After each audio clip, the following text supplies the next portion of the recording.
in the street. That is what we are in between. How can we be wrong?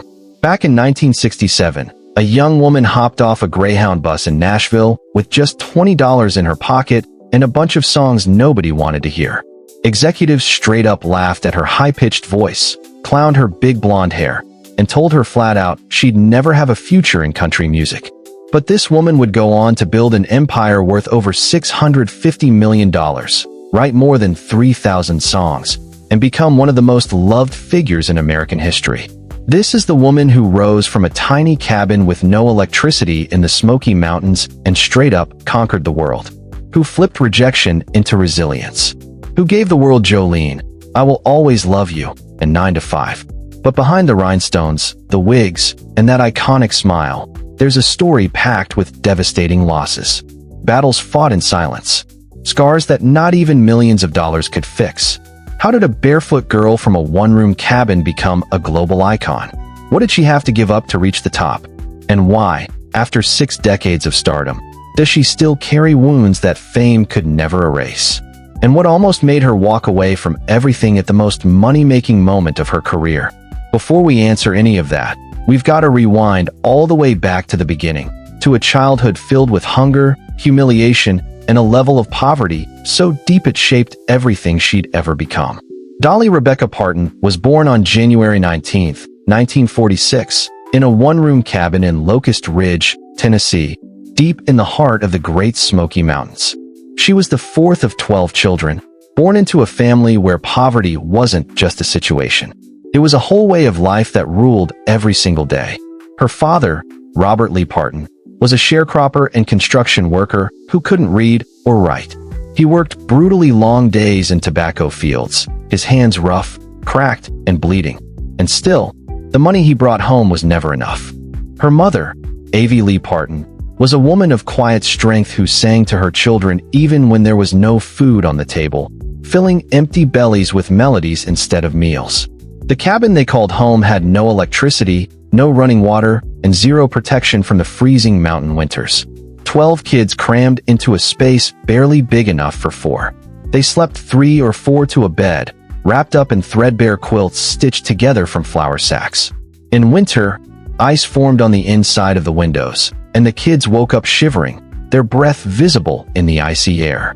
Dolly would later say with painful honesty, "We were dirt poor. I mean seriously poor. We didn't have 2 nickels to rub together." But it wasn't just the lack of money that hurt. It was the shame that came with it. At school, she was that girl the other kids whispered about. The one wearing clothes sewn together from rags, shoes with holes so big her toes poked out. She remembered standing in line, watching other girls in store-bought dresses, feeling that hot burn of shame crawl up her neck. "I knew I was poor," she admitted years later.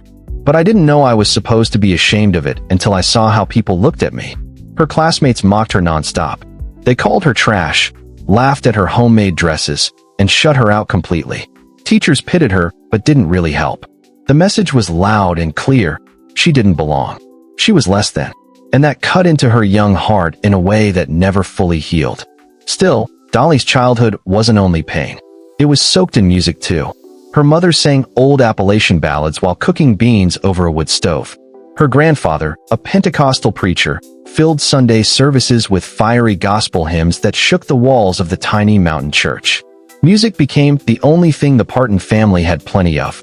By age 7, Dolly was already writing her own songs, scribbling lyrics on scraps of paper with broken pencils. At 10, she was performing on local radio stations in Knoxville, her voice already way bigger than her age. At 13, she made her debut at the Grand Ole Opry in Nashville, standing on that legendary stage in a homemade dress, shaking but locked in. And even with the applause ringing out, poverty still had them in a chokehold. Back home, there were nights when dinner was nothing but cornbread and beans. Nights when her father sat at the table, head in his hands, crushed by the weight of mouths he couldn't feed. Nights when Dolly stared at the ceiling, promising herself she'd escape. "I had to get out," she later said. "Not because I didn't love my family. I loved them more than anything. But I knew if I stayed, I'd drown in that poverty. I'd become just another forgotten mountain girl." So the day after she graduated high school in 1964, Dolly Parton didn't hesitate. She packed everything she owned into a cardboard suitcase, hugged her crying mother goodbye, and boarded a Greyhound bus to Nashville.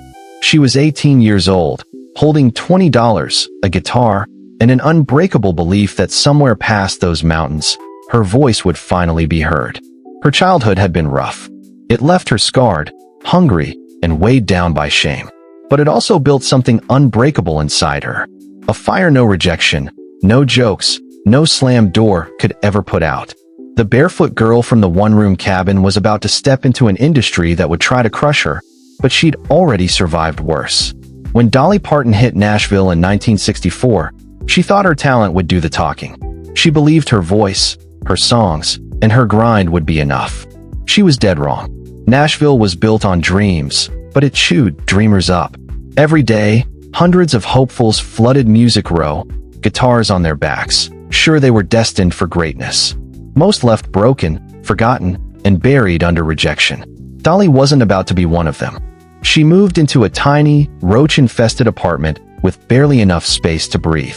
The rent was cheap, but cheap still hurt when you had nothing. She lived off stolen ketchup packets, crackers, and whatever free food she could score.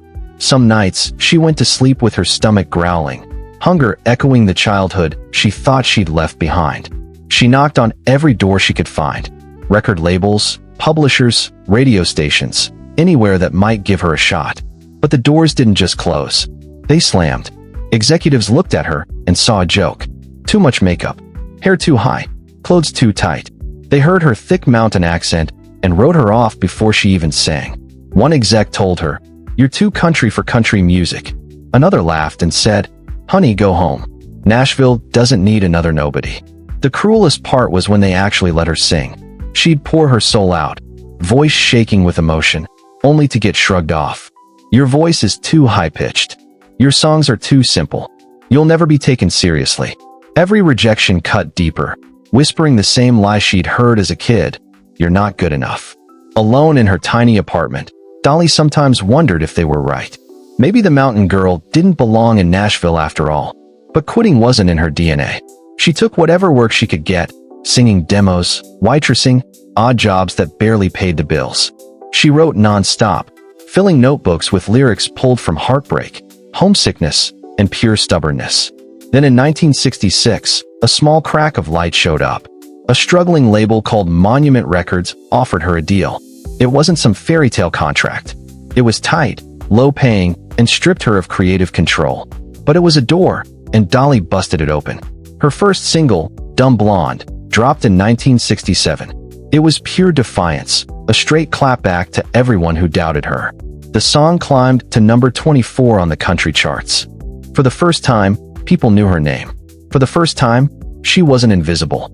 But success, just like always, came with a price. Monument Records wanted to shape her into something easier to sell, more pop, less country, basically smoother around the edges. They wanted to peel away the very core of who she was, the mountain girl with the big hair and even bigger dreams. Dolly pushed back hard, but the label had all the power. She recorded songs she didn't believe in, smiled through photo shoots that made her feel like a packaged product, and swallowed her frustration quietly, just taking it on the chin. Even worse, while her songs started charting, the money never showed up. Her contract was straight-up exploitative, built to make the label rich while she stayed broke. She was selling records, yet still scraping by, still living with the constant fear that it could all vanish in a heartbeat. And then there was the loneliness, which hit different. Nashville was packed with people, but Dolly felt completely alone. The industry was ruthless, friendships were transactional, and trust was something nobody could really afford. She missed her family like crazy, missed the mountains, missed the simplicity of a life where love mattered more than money. She later admitted, "There were nights I cried myself to sleep, wondering if I'd made a terrible mistake. I thought maybe I should just go home, marry a local boy, and forget about all of this." Just when despair was about to swallow her whole, fate stepped in, and it showed up as a man named Porter Wagoner. Porter was a country music star, known for his flashy rhinestone suits and his syndicated television show, The Porter Wagoner Show. In 1967, he was hunting for a new female co-host, someone fresh and talented to replace the departing Norma Jean. His team pointed him toward Dolly. Porter saw it immediately, raw talent wrapped in pure charisma and grit. He offered her a spot on his show, a steady paycheck, and national exposure. It was the break she had been praying for, no cap. But it came with strings attached, strings that would soon start to feel more like chains. Dolly said yes, stepping onto Porter's stage with a smile that hid the exhaustion, the fear, and the scars from years of fighting just to be heard. She didn't know it yet, but this partnership would become both her salvation and her prison. It would launch her into stardom, but it would also lock her into a long battle for creative freedom that would take years to win. The girl who arrived in Nashville with $20 and a dream had survived rejection and clawed her way into the industry. But the fight wasn't over, not even close. Honestly, it was just getting started. When Dolly Parton joined the Porter Wagoner Show in 1967, it felt like a dream come true. After years of rejection, hunger, and being invisible, she was finally on national television, performing for millions every single week. Porter Wagoner was already a household name, and now she was right there beside him, singing duets, sharing the spotlight, and earning a steady paycheck for the first time in her life. The show was a straight-up phenomenon. Week after week, audiences fell in love with the chemistry between Porter and Dolly. Their voices blended perfectly, and their banter felt natural, warm, almost like family. Dolly's star started rising fast. Her face became familiar. Her songs began climbing the charts. She was no longer the nobody Nashville had brushed off. She was becoming someone. But behind the rhinestones and the applause, a darker truth was settling in. Porter Wagoner wasn't just her mentor or partner. He was slowly becoming her controller. At first, the setup seemed fair enough. Porter had given Dolly her big break, and in return, he expected loyalty. He managed her career, booked her shows, and guided her choices. He told her what to wear, what to sing, and how to present herself. Dolly, grateful and still a bit naive, went along with it. Porter knew the industry, after all. He'd been a star for years, so she trusted him. But trust, as Dolly would soon find out the hard way, can be dangerous. Porter's control tightened like a noose. He didn't just manage her career, he owned it. The contract she had signed bound her to him in ways she hadn't fully understood. He took a big cut of her earnings, controlled her recording sessions, and had the final word on which songs she could release. When Dolly wrote something she truly loved, something personal and close to her heart, Porter often brushed it off and pushed her to record his picks instead. "He treated me like I was his property," Dolly later admitted, her voice heavy with the weight of those years. "He didn't see me as an artist. He saw me as an extension of his brand." The creative suffocation was unbearable. Dolly was a songwriter to her core, a storyteller who poured her soul into every lyric. But Porter wanted her as his sidekick, his pretty blonde co-star who smiled, sang on cue, and never stepped out of line. He wanted her exactly where he put her, beside him, beneath him, dependent on him. And the moment Dolly tried to push back, all hell broke loose. They fought constantly. Heated arguments backstage, awkward silences during rehearsals, and bitter standoffs over song choices. Porter could be charming and generous one minute, then cold and controlling the next. He used his power like a weapon, reminding her again and again that without him, she'd be nothing. "He made me feel like I owed him everything," Dolly confessed years later. "And maybe I did, but I also knew I was drowning." The toll was brutal. Dolly started losing herself. The fearless, vibrant girl who arrived in Nashville with nothing but a dream was slowly disappearing, replaced by a woman trapped in a gilded cage. She smiled for the cameras, sang her heart out on stage, then went home and cried alone. The fame she had fought so hard for felt empty. The success felt like a betrayal of the artist she wanted to be. Still, she couldn't leave. The contract locked her to Porter for years, breaking free mint lawsuits, financial ruin, and possibly the end of her career. Porter made that crystal clear. He held all the cards, and he wasn't letting go. Even in the darkest moments, Dolly kept writing. Late at night, alone in her Nashville apartment, she poured her pain, frustration, and longing into songs. Songs Porter would never hear. Songs about freedom, heartbreak, and the desperate need to reclaim her life. One of those songs was "I Will Always Love You." It wasn't a love song in the usual way. It was a goodbye, a farewell to Porter and to a partnership that had both saved her and slowly crushed her. It was her way of saying, "Thank you for what you gave me, but I have to go. I have to be free."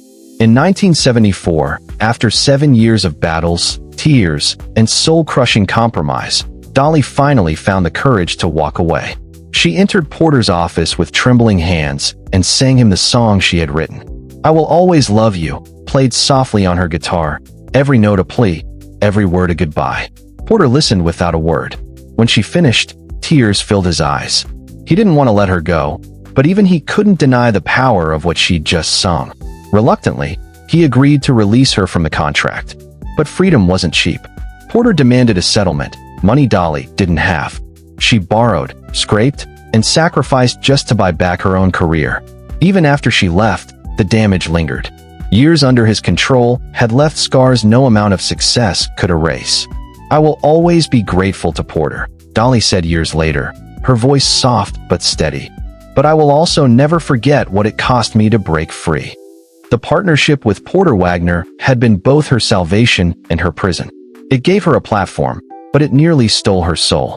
As Dolly stepped out of his shadow, she made a promise to herself. Never again would anyone control her voice, her art, or her destiny. The girl from the mountains had fought her way into Nashville. Now the woman she had become was ready to fight for something even bigger, her freedom. When Dolly Parton finally broke free from Porter Wagoner in 1974, she stood at a crossroads. She had freedom, but freedom came with scary uncertainty. She had no manager, no guaranteed income, and a mountain of debt from buying out her contract. The industry whispered that she'd messed up, that without Porter she'd fade away. They were dead wrong. Dolly didn't just survive independence, she blew up into superstardom, and she did it completely on her own terms. Her first move was bold and defiant. She took "I Will Always Love You," the song she wrote as a farewell to Porter, and released it as a single in 1974. The song was raw, vulnerable, and heartbreakingly honest. It wasn't flashy or commercial. It was just real, straight up real. And the world felt that and responded. "I Will Always Love You" shot all the way to #1 on the country charts and sat there for weeks. This wasn't just a hit, it was a whole cultural moment. People didn't just hear a breakup song, nah. They heard a woman taking her power back. They heard her reclaiming her voice. They heard freedom, loud and clear. But Dolly wasn't done with just one hit. Not even close. She was only getting warmed up. Through the late 1970s, she dropped a run of iconic songs that would lock in her legacy for good. Jolene in 1973, that chilling ballad about jealousy and insecurity that showed off her insane storytelling skills. Here You Come Again in 1977, a crossover pop smash that proved she could rule way beyond country music.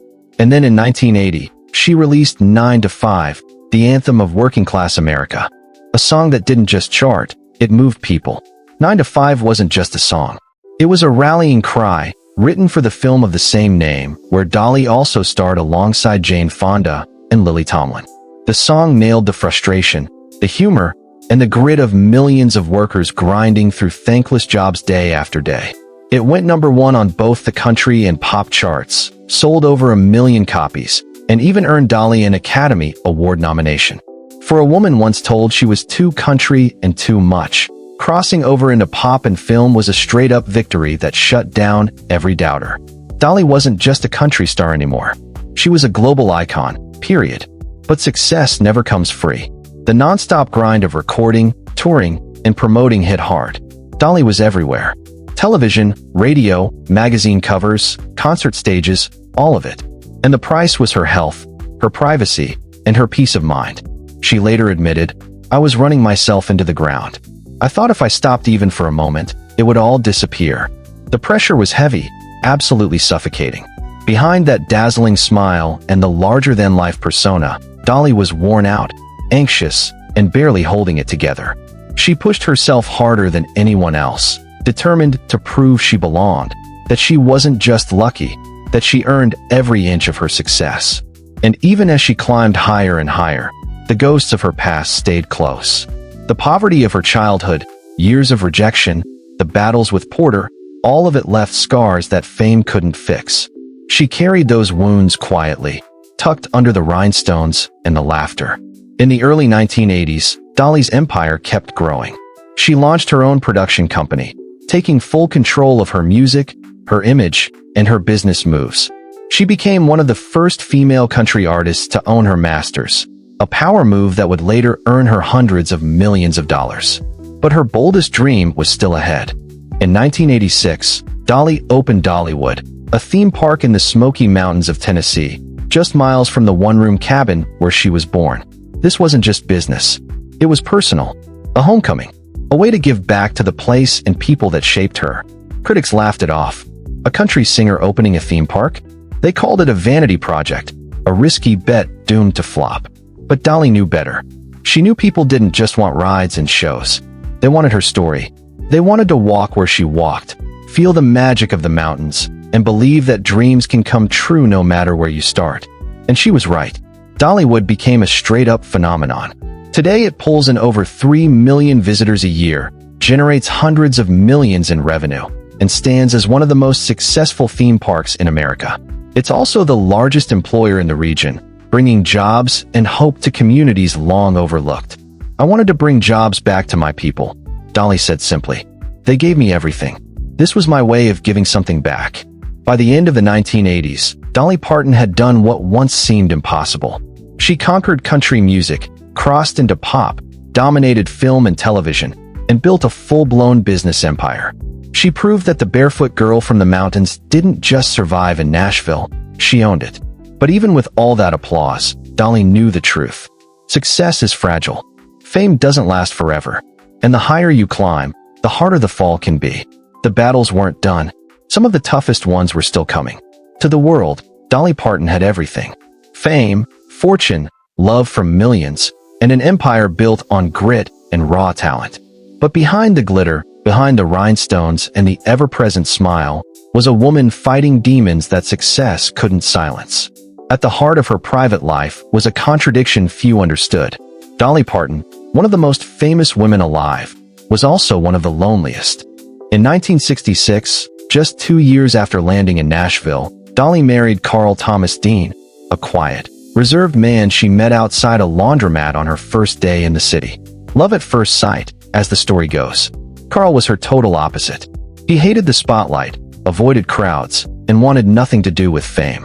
While Dolly chased stages and cameras, Carl stayed home, running his asphalt paving business, living low-key and anonymous. Their marriage was unconventional from day one. Carl rarely appeared in public with Dolly. He skipped award shows, premieres, and concerts. In more than 5 decades together, he's been photographed with her only a handful of times. To outsiders, it looked like a marriage in name only. But Dolly always stood up for it. "Carl is my rock," she said, warm but careful. "He doesn't need the spotlight. He just needs me to come home." Still, the reality was messy. Her career meant absence. Dolly was always on the road, recording, touring, filming, building her empire. Weeks turned into months away. Phone calls replaced real conversations. Letters replaced closeness. Carl stayed in Tennessee, living quietly, while Dolly lived 1,000 lives on stages across the world. She later admitted, painfully honest, "There were times I felt like I was married to my career more than to Carl. I loved him, but I wasn't there. And that guilt ate me alive." The loneliness was crushing. Even surrounded by screaming fans and packed crowds, Dolly felt completely alone. Fame, she learned the hard way, can isolate you. People saw the legend, the icon, the rhinestone-covered image, but very few saw the woman underneath. Very few understood the weight she carried. By the mid-1980s, that weight broke her. Dolly went through a devastating emotional collapse. She's never shared all the details, but she has admitted she battled severe depression, anxiety, and thoughts of suicide. "I was at my lowest," she once said. "Successful by every measure, but inside I felt empty, worthless. I couldn't see a way forward." Years of pressure finally collided. The nonstop schedule, the constant proving, the guilt of neglecting her marriage, the fear of losing everything. It all hit at once. She later revealed that one dark day, she sat alone with a loaded gun, thinking about ending it all. And then, in that moment, something stopped her. Her dog, her little companion, ran into the room, tail wagging, eyes full of pure love. "That dog looked at me like I was his whole world," Dolly said, tears in her eyes. "And I thought, if I'm gone, who takes care of him? Who would miss me?" And in that fragile second, she knew she couldn't do it. It was a thin thread of grace, just enough to pull her back from the edge. But the fight wasn't over. Depression doesn't vanish overnight. Dolly got help. Therapy, medication, support from the few people she trusted. Slowly and painfully, she rebuilt herself from the inside out. She made a promise to herself. She would stop pretending everything was perfect. Not to the world, not yet, but to herself. She would face the pain, the loneliness, the cost of the life she chose. "I learned it's okay not to be okay," she said years later. "I learned you can be strong and still break. And breaking doesn't mean you're weak. It means you're human." Through it all, Carl stayed her anchor. He didn't demand explanations or try to get her to change up. He just stayed quiet, solid, unshaken. In a world where everybody wanted something from Dolly, Carl wanted nothing except her happiness. "Carl saved my life in ways he'll never fully understand," Dolly admitted. "He didn't try to fix me. He just loved me, and that was enough." But even while she was battling the darkness, Dolly never stopped hustling. Work, in a lot of ways, was both her rescue and her curse. It gave her purpose, a distraction, and a way to pour her pain into something beautiful. But it also kept her running nonstop, scared to slow down, scared to sit still with that empty feeling. She dropped albums, acted in films, expanded Dollywood, and kept touring. From the outside looking in, she seemed unstoppable. But on the inside, she was barely hanging on. The scars from that time never fully healed. Even now, Dolly talks carefully about mental health, always recognizing the struggle, but never camping too long in the darkness. She's learned how to manage it, how to live with it, how to turn it into empathy for people suffering in silence. "If my story can help someone else hold on for one more day," she said, "then maybe it was worth it." Dolly Parton's rise to fame wasn't some fairy tale. It was a war fought on two fronts, one public and one heartbreakingly private. She conquered stages, but she also had to conquer herself. And in that quiet, unseen win, she became more than a star. She became a survivor. Dolly Parton's image, the big hair, tight outfits, rhinestones, and over-the-top femininity, became her signature, but it also became her weight to carry. For decades, she was mocked, underestimated, and brushed off as nothing more than a dumb blonde with a big chest and a country twang. The cruelty never let up. Critics called her a caricature, a joke, a woman choosing spectacle over substance. Late-night comedians turned her into a punchline. Tabloids obsessed over her looks, tearing apart her body, her hair, her makeup with straight-up vicious joy. Even inside the music industry, she was often treated like a novelty instead of a real artist. "People see the hair and the boobs and think that's all there is," Dolly once said, her voice edged with frustration. "They don't see the songwriter. They don't see the businesswoman. They just see the costume." But here's the real deal. The costume was on purpose. Dolly built her image carefully, turning herself into a brand, a character, a legend. She once said, "It costs a lot of money to look this cheap." It sounded like a joke, but it was also the truth. Dolly knew exactly what she was doing. She flipped the stereotypes thrown at her and used them like weapons. Still, the judgment hurt deep. Women especially could be ruthless. Some feminists slammed her for playing into male fantasies, for being too sexual, too performative. They saw her as a step backward for women's liberation, a woman choosing objectification instead of respect. Dolly answered with grace, but also with bite.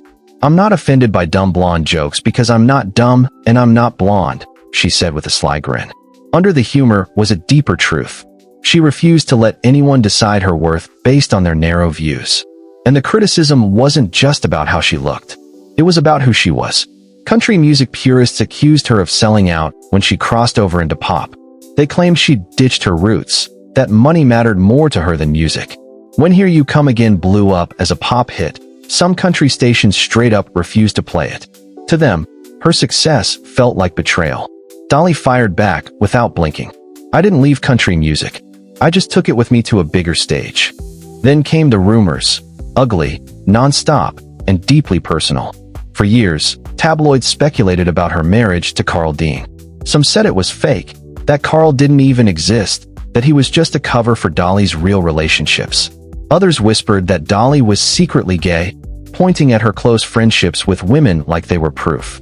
The rumors hurt, not because they were true, but because they crossed the line. Dolly has always guarded her private life fiercely, drawing a hard boundary between the public image and the woman underneath it all. But the press didn't care. They pried, guessed, and flat out made stuff up to sell papers. Most of the time, Dolly didn't even bother responding. When she did, her words were calm and firm. "Believe whatever you want," she said. "But my private life is mine, and I'm not handing it over to you." One of the most painful chapters hit in the 1990s, when Dolly faced brutal body shaming after gaining weight. The tabloids were savage. Headlines screamed about her ballooning body. Paparazzi snapped unflattering shots. Critics called her washed up, irrelevant, a has-been clinging to old glory. For a woman who had already battled depression and insecurity, it was crushing. She later admitted that during that time, she turned to food for comfort, eating to fill the hole inside her. The weight gain became both a sign of her pain and a target for it. "I was hurting," she confessed, "and the world saw my hurt and turned it into entertainment." But Dolly didn't fall apart. She pushed back, not with rage, but with reinvention. She committed to getting healthier, not for cameras, but for herself. She lost the weight, got her energy back, and stepped onto the stage stronger than ever.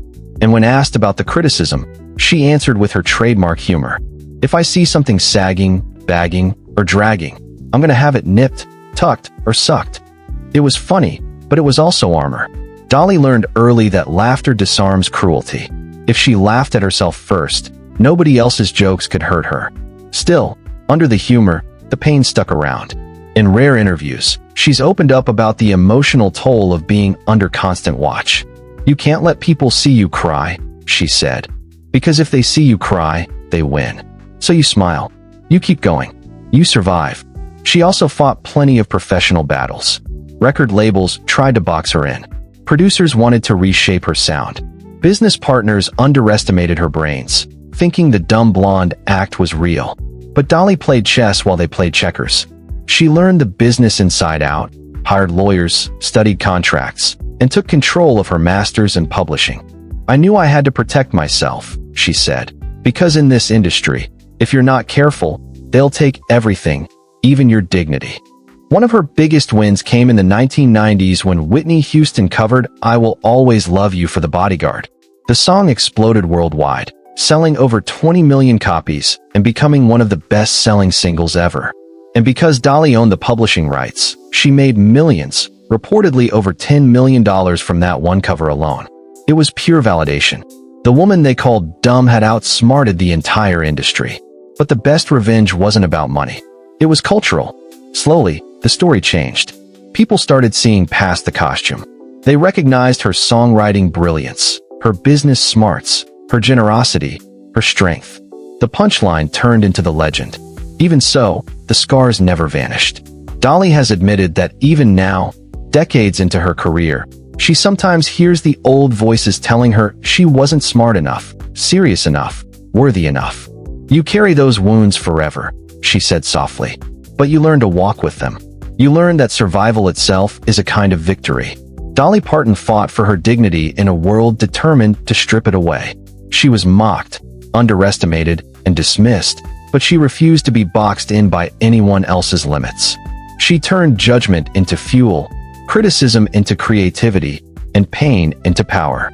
And by doing that, she proved that the woman under the rhinestones was way stronger than anyone ever guessed. Fame may have brought Dolly Parton money and love from millions, but it could never protect her from the cruelest truth of all, loss. Over the years, she lost the people who mattered most, the ones who knew her not as a legend, but as a daughter, a sister, a friend. The first crushing blow came in 2003, when Dolly lost her younger brother, Larry Parton. Larry had battled addiction and personal demons for years, fights Dolly watched from the sidelines, powerless to save him. No matter how much money or love she gave, his death broke her. Larry wasn't just her brother. He was a living reminder of the childhood they shared, the broke days they survived side by side, the dreams they once whispered in that cramped one-room cabin. Losing him felt like losing a chunk of herself. "I couldn't save him," Dolly admitted, her voice cracking. "I had all this money, all this success, and I couldn't save my own brother." The guilt hit hard. It ate at her. She replayed every conversation, every missed phone call, every single moment she'd been out on the road instead of back home. She kept asking herself if she could have done more, said more, shown up more. The what-ifs wouldn't let her breathe. But Larry's death was only the start. In 2018, Dolly lost another sibling, her baby brother, Floyd Parton. Floyd was a songwriter and musician too, walking a road that ran parallel to Dolly's, even if it never reached the same spotlight. He was always proud of his big sister, always cheering her on from the sidelines, writing songs that never quite hit the charts, but carried his soul in every lyric. When Floyd passed away, Dolly was performing. She was literally on stage when she got the news, thousands of miles away, unable to hold his hand, unable to say goodbye. She finished the show because that's just what Dolly does. But backstage, she broke down completely. "Losing Floyd broke something in me," she later confessed. "He was my baby brother, and I wasn't there." The pattern was cruel and inescapable. Dolly's career had taken her all the way to the top, but that same career kept pulling her away from the people she loved the most. She was always somewhere else, on a stage, in a studio, at a press event, while life and death unfolded without her. Then in 2020, the losses got even more personal and devastating. Dolly's longtime friend and collaborator, Kenny Rogers, passed away at the age of 81. Kenny and Dolly shared a bond that went way beyond music. Their duet, Islands in the Stream, became an anthem, and their friendship was one of the few real ones in an industry full of fake smiles. Kenny's death hit Dolly harder than most people realized. She cried openly in interviews, unable to hold it together. "I've lost one of my closest friends," she said, her voice shaking, "and I will never be the same." What made it even worse was that Dolly couldn't attend his funeral. The world was locked down by the COVID-19 pandemic, and she was forced to grieve from a distance, watching the service on a screen, unable to say goodbye face to face. It was a brutal echo of every other loss. Always too far away, always too late. But maybe the most heartbreaking loss of all came in 2003, when Dolly's father, Robert Lee Parton, passed away at the age of 79. Robert Lee was a complicated man in Dolly's life. He was shaped by poverty, unable to read or write. A man who worked himself to the bone, but could never give his children the life he wished for them.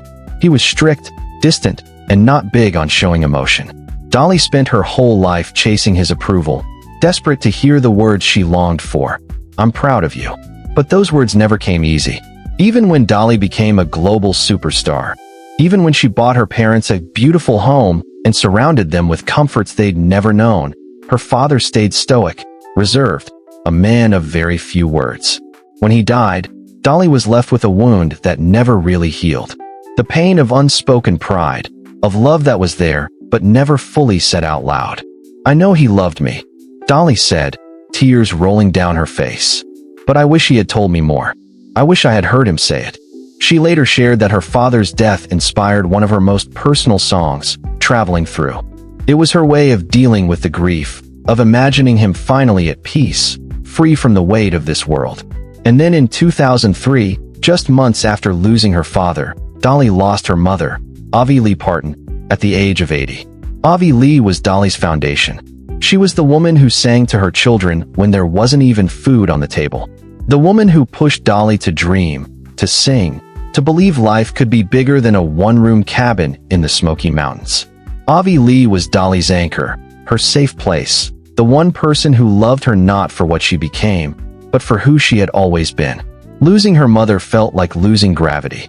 Dolly was unmoored, drifting in a grief so deep she could barely function. She canceled appearances. She disappeared from the public eye. She spent days in bed, crying nonstop, unable to imagine a world without her mother's voice.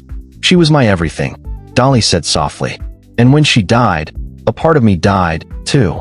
The losses just kept stacking up. Over the years, Dolly lost more siblings, more friends, more pieces of the life she once knew. Every death was a reminder of how fragile it all is, how fast the people we love can be taken from us. And still, even in the darkest grief, Dolly found a way to keep moving. She poured her pain into music. She wrote songs about loss, about memory, about the people who leave us, but never really leave us. She turned heartbreak into art, turning private pain into something the whole world could feel. "Music is how I survive," she said. When I can't speak, I sing. When I can't cry anymore, I write. It's the only way I know how to heal. But healing doesn't mean forgetting. Dolly carries every loss with her. Every goodbye that came too soon. Every moment she wishes she could get back. She carries them in the lines on her face, in the shake of her voice when she talks about the ones she's lost. In those quiet moments when the spotlight's gone and it's just her and her memories. The world sees Dolly Parton as pure joy, resilience, and light. But behind that light are deep shadows, filled with the ghosts of everyone she's loved and lost. And maybe that's what makes her story hit so hard. Because Dolly doesn't just inspire us with her wins. She reminds us that even legends grieve, even icons break, and even the strongest people carry wounds that never fully heal. By the time Dolly Parton reached her 70s, she had already done more than most people could dream of in 10 lifetimes. She wrote over 3,000 songs, sold more than 100 million records, won countless awards, and built a business empire worth over $650 million. She dominated music, film, television, and business. She was a straight-up living legend. But Dolly never slowed down. And more importantly, she never forgot where she came from. While other celebrities built statues to themselves, Dolly built something different. A legacy of giving. A legacy rooted in empathy, not ego, in service, not vanity. Because Dolly Parton, the girl who grew up dirt poor, never stopped being that girl. She never forgot the hunger, the embarrassment, the helplessness of being poor. And she made it her mission to make sure other kids didn't have to feel that same pain. In 1988, Dolly launched the Dollywood Foundation, a nonprofit focused on improving the lives of children in her home region of East Tennessee. But her most powerful move came in 1995 when she created the Imagination Library, a program that mails free books to kids from birth to age 5. The idea was simple but deep. Every child, no matter how broke, deserves access to books. Every child deserves a shot at learning, dreaming, and imagining a life beyond their situation. What started as a small local program in Sevier County, Tennessee, blew up into a global movement. Today, the Imagination Library runs in 5 countries and has gifted over 200 million books to children around the world. Yeah, you read that right.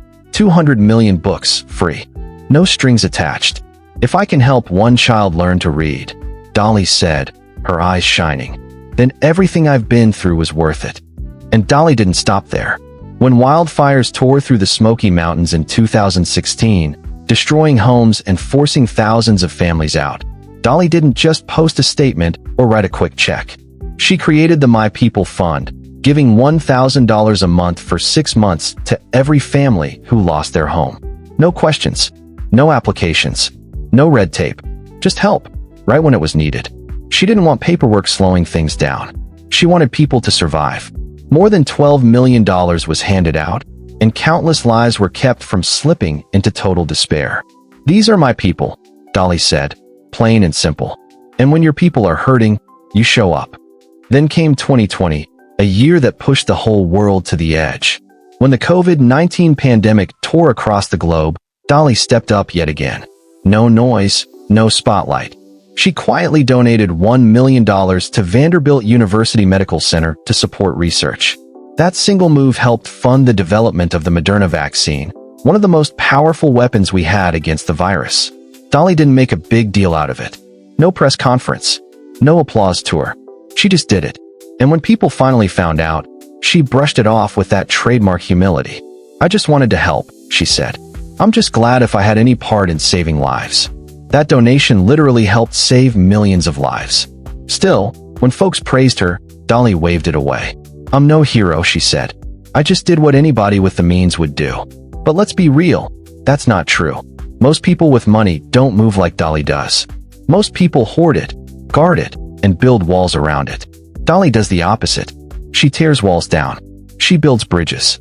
Over the years, Dolly has given away tens of millions of dollars, supporting literacy programs, disaster relief, children's hospitals, animal shelters, scholarships for students who couldn't afford college. She has stood behind LGBTQ+ organizations, choosing equality and love in a world that too often chooses division. I don't care who you love or what you believe, Dolly has said. If you need help, I'm going to help you.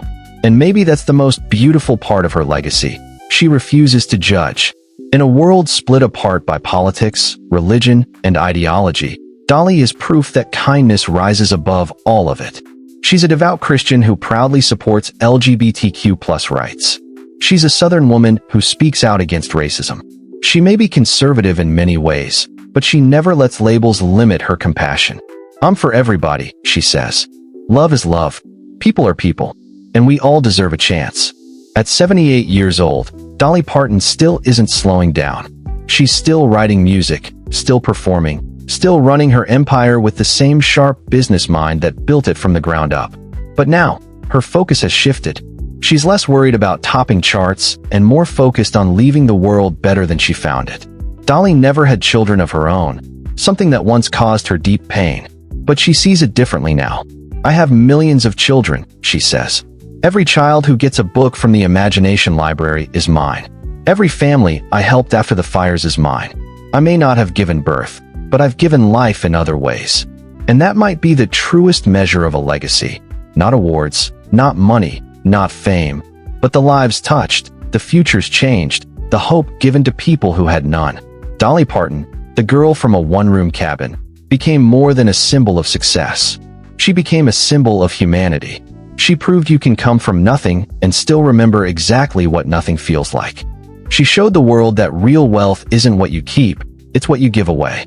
Her story isn't some fairy tale. It's a fight, one with grit, grace, and an unshakable belief that kindness is the strongest currency there is. And as Dolly moves into the final chapters of her life, she does it with zero regrets.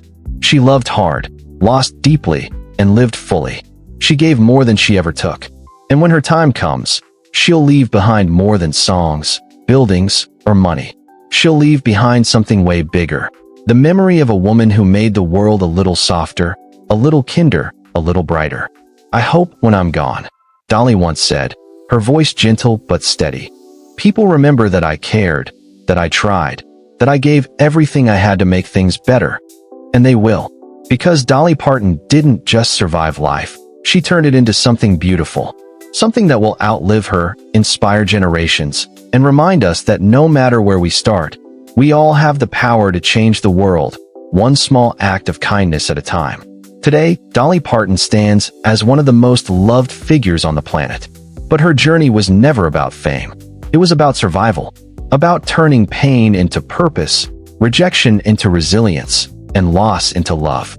She's 78 now, still writing, still performing, still giving. Her voice carries decades of history, but it's never lost its warmth. Her hands show their age, but they still hold the same guitar she clutched on that Greyhound bus to Nashville more than 60 years ago. Dolly still lives in Tennessee, close to the mountains that raised her. She still wakes up early, still writes songs in those quiet hours before sunrise. She still walks through Dollywood, watching kids laugh and families make memories. And when she sees a child holding a book from the imagination library, her eyes still fill with tears. "I never forget," she says softly. "I never forget what it was like to have nothing. And I never want another child to feel that way." Her marriage to Carl Dean, now stretching into its 6th decade, remains strong and private. Carl still stays out of the spotlight, still runs his business, still greets Dolly at the door when she comes home. Their love has never been loud or flashy, but it has lasted. And in a world where everything feels temporary, that kind of endurance is its own miracle. Dolly's health has become more fragile in recent years. She moves slower now, her body marked by a lifetime of performing, pushing, and giving. But her spirit? Still unbreakable. She survived poverty, rejection, depression, loss, and ridicule. And she's still here, still smiling, still shining. When people ask about her legacy, Dolly doesn't talk about music or money. She talks about the kids, the families, the people who needed help and got it without judgment or strings attached. "I don't need statues or monuments," she says. "I just want people to remember that I tried to be kind, that I used what I had to help others. That's all that matters." And maybe that's the greatest lesson of Dolly Parton's life. That real success isn't about what you stack up, but what you give away. That fame without compassion is empty. That wealth without generosity means nothing. That the only legacy worth leaving is written in the lives you touch. Dolly Parton was never supposed to make it. She was too poor, too country, too different. The world told her she wasn't enough, but she didn't buy that lie. She fought her way out of poverty, clawed her way into the music industry, and built an empire on her own terms. And through it all, she never forgot who she was. She never lost sight of that barefoot mountain girl, and she spent her life making sure that girl, and millions like her, got a real shot at something better. So now, dear viewer, the question comes to you. What will you take from Dolly's story? Will you remember that kindness is strength? That humility is power? That the biggest victories often happen quietly, far from the spotlight? Will you remember that it's okay to struggle, to break, to fall apart, as long as you find the courage to get back up? Will you remember that legacy isn't about what you achieve, but who you help along the way? Dolly Parton's life isn't just the story of a country music legend. It's a story of resilience, humanity, and heart. A woman who turned pain into purpose and privilege into service. If her story moved you, inspired you, or reminded you of something you needed to hear, leave a like. Share this video. Tell someone about Dolly's journey. Because stories like hers don't just deserve to be heard, they deserve to be remembered. Subscribe for more untold stories of the legends who shaped our world. And remember, no matter where you start, no matter how many times life tries to knock you down, you have the power to write your own ending. Dolly Parton proved that. And so can you. Because in the end, we're not defined by what life takes from us, but by what we choose to give back. And that, more than anything, is the legacy of Dolly Parton.